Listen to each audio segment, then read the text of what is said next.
Futures, we do have a rise in the futures as a result of the talks going on in Russia and Ukraine. But again, this is very discouraging news on inflation. David Nicholas is here.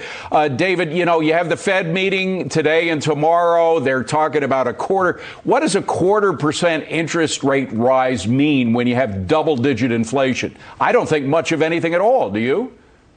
David, spot on. It really doesn't mean anything. I mean, the Feds just don't have the tools to fight the current inflation that we're dealing with. I mean, raising 25 basis points, that's not going to get Americans back to work, right? That's not going to fix the supply chain disaster that we're dealing with. That's not going to fix production issues that are affecting so many companies across the U.S. So what 25 basis points is trying to do, the Feds are trying to discourage borrowing, right? Because right now, borrowers are being paid with inflation running at 7%. It's really cheap to borrow. So they're intentionally trying to stop consumer spending. They're intentionally trying to slow down the economy. But there's really not a good outcome. If we look back at the 70s, right, Volcker raised rates in 79.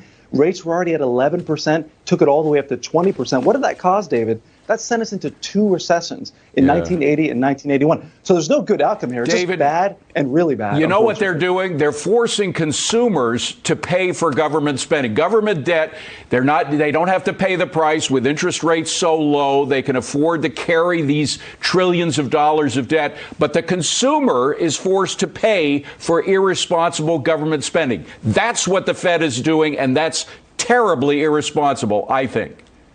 You know, David, spot on. They're putting this on the backs of the American people. You know, when all this money was flowing around last year and consumers were excited about their stimmy checks that they were getting in the mail, there was a caution. We kept saying, look, we're going to have to pay this back, and we're probably going to be paying it back exponentially more than the funds that we're seeing. Yeah. So, David, you're spot on. We're seeing it right now, and it's unfortunate because it's who gets hurt. It's not the politicians in Washington with their fancy suits. It's the American consumers and small business owners. The consumers should not be bailing out this irresponsible government spending, and that's what's happening, and the Fed is enabling the politicians to get away with it, and it's very irresponsible. David Nicholas, thank you very much. Appreciate it. Well.